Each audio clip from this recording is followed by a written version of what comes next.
Are you ready to go below the surface, behind, I forgot what the hell she wrote. Have you ever wondered how many samples we travel with in our trunks? Really bad.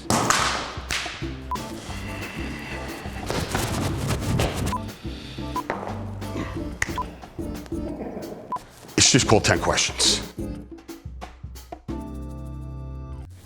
Kevin Dunn, welcome to 10 Questions at Spartan Surfaces. I'm Katie McGowan. I have the pleasure of asking you your 10 very important questions so we can get to know you a little bit better and have a little entertainment as well. So to start out, we should start by how we met each other and why I chose you to be my 10 questions. Meredith chose me. I'm asking you mainly because you're the first Spartan I ever met. You're the OG. You're the OG on the DC team. And you're actually the reason why I currently am at Spartan. So I figured what better person to talk to than you. Okay, so I think we should start by your childhood, where all this came from. You're from the Long Island, or on the Long Island. I grew up on Long Island. Okay. That's correct, yeah.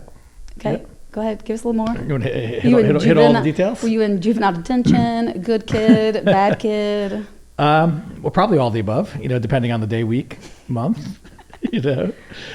Development status. But yeah, no, I grew up on Long Island in Suffolk County, actually not too far from Chuck Scalacci and Anthony Ferranti. East, where they put the riffraff. Yep. K Dunn and the crew is Montauk Point, right? So then it's like this long alligator, and then to the north of that is some water. During my growing up years, as college started, late high school and college, myself and a bunch of buddies would spend all of our summers and weekends out in Hampton Bays and pretend to get into Southampton from time to time. But Hampton Bays is like, they would allow us in. They were like, you guys are from the Jersey Shore. Yeah, exactly right. It was really interesting because the bars would hire underage kids, myself included, to either work in parking lots or bar back. And we certainly learned a lot about life during those experiences. But the bars didn't close till 4. Which is a lot different than the bars in Dewey Beach in Delaware, where everything closes at 1 or so. So, my friends and I would be like working in these bars in the parking lots, just seeing all kinds of life all You're night. Like, what to do and what not to do. watch the sun come up, and then kind of, roll on with the rest of the day and our summer experience. But yeah. So Jersey Shore. It was pretty close to what you've seen on the Jersey Shore episodes. Yeah. So before you've had your 2 careers are sales and gym teacher? Physical educator? A physical educator. Is that what you call it? Health and physical educator? Health and physical educator. I was a double major. Is that what it was? Yeah. Health and physical? Okay. Yeah. So absolutely. I have a couple questions about this. Okay. First of all, I've been visualizing the outfit. Yeah. It's like little tight gym shorts and like little 100%. Little thing, armbands. We've all seen Dazed and Confused in the coaches. That's what I'm Yeah. You just got to keep living, man. Livin. 100%. So how did you get into that major? That was always my education? How did I get into it? Like I didn't, sometimes people fall into majors, fall into, a career path. For me, it really goes back to elementary school. I saw my elementary school gym teacher showing up to school every day, having a great time, and he was my buddy. And I was like, this guy seems to have it figured out, And, it really came down to the thought process that I wasn't excited about any kind of it wasn't even that. It was like the ability to I wasn't excited about adulthood and responsibility and the perception of whatever work was elsewhere. But the opportunity to hang out in a gym all the time and be part of a team or be part of team culture and play sports was pretty important to me early on, and it continued along all the way through, decision making for majors. You were big into sports also.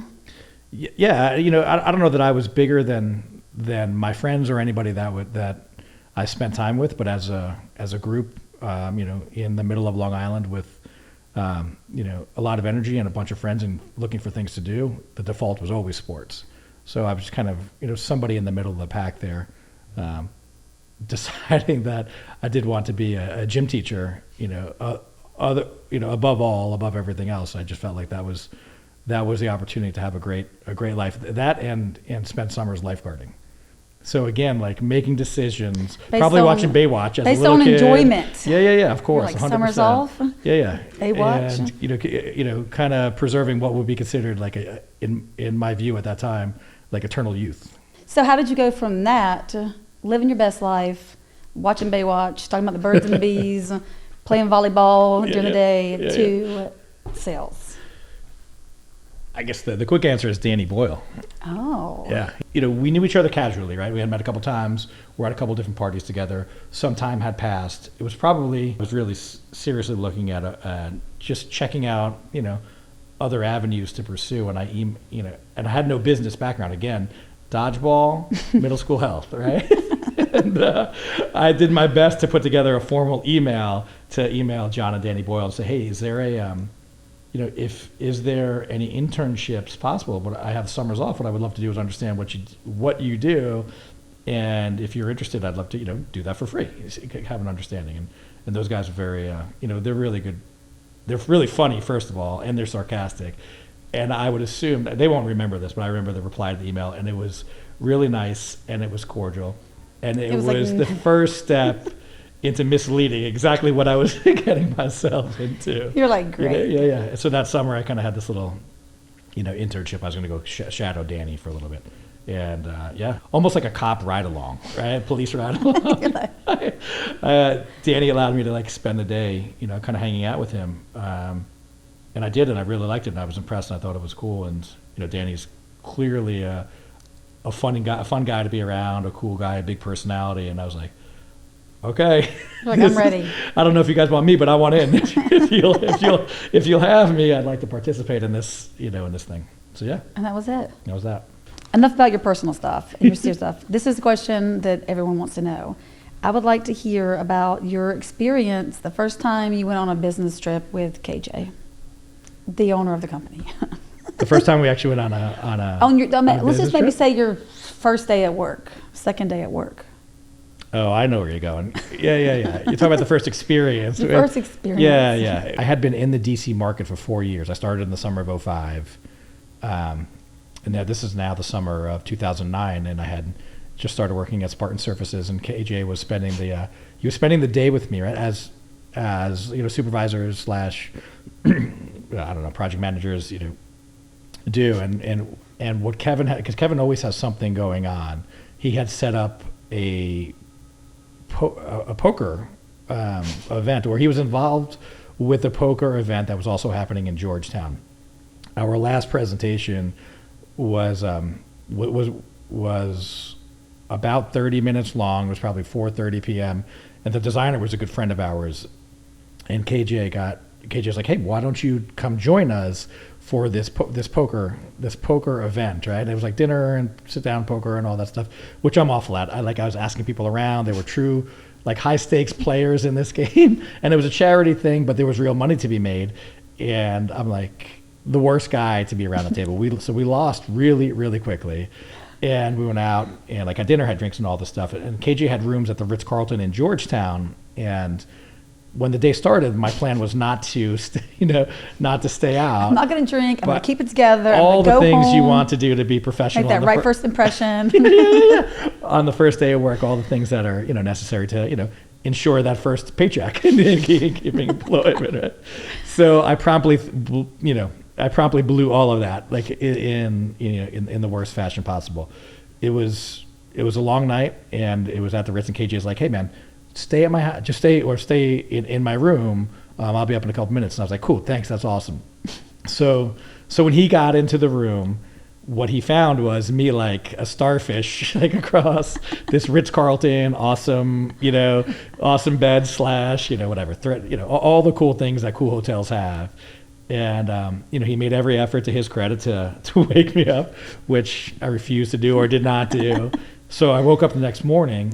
You roll around, you kind of wake up, and I looked over, and there's KJ on a cot over in the corner of this beautiful Ritz-Carlton room. On day one, night one, day two, I was pretty sure that by lunchtime, day two, K Dunn would no longer be employed at Spartan Services. But to his credit, he said, I see something in you. He's like, you might be the guy. You might be the worst thing, but you might be the guy. I'm glad you're still here to tell the story. Yeah. Okay, these are just a couple. These are random ones that I chose. What's your favorite color? Blue. Blue, that's mine too. I was gonna say jewel tones. Not that this is about me, this is about you. Yeah. But my favorite color is blue, green, jewel tones. Who is one person that's impacted your professional life in a very meaningful way / mentor? I mean, it would have to be KJ for sure, because this is his podcast. No, I'm just kidding. yeah, he's the guy here. He's in the background. Yeah, man. I'll tell you what. This crazy bastard had a vision, continues to have a vision, and each step of the way, he communicates it well, and then he exceeds it. And not just from a company standpoint, but you break it down from an employee standpoint, or me in particular. Over the years, you kind of have a 2-year goal, a 4-year goal, all these things. You don't really know it in the process. I think he has a unique ability to dive into the minutia and understand the challenges of whatever that process is, and then also kind of float up to see the plan and revitalize the plan from a macro level. And he's always been able to do that. And as it relates to me personally, and my family, we've been able to really enjoy a career path and a life and goals having the return exceed the expectation. And I think that's it's a pretty unique thing. So yeah, absolutely, it would be KJ. And he's a good time too. Yeah. Yes, he You're is. like, yes, he is. Okay. What do you think is one of the most challenging parts of this industry in being successful? Like, to be successful in this industry, what do you think is one of the most challenging things? We don't have the luxury of immediate gratification. Yeah, so the timeline. We certainly have to trust our decision making based on the information we have, trust the process, and then wait out the timeline. Okay, this is a good one. Give me one example of a big fish you've caught, meaning like one project that you had to work hard, took a long time to get, was challenging, but at the end of the day, you won. Georgetown waterfront, we call it, at the time we called it Crystal Towers.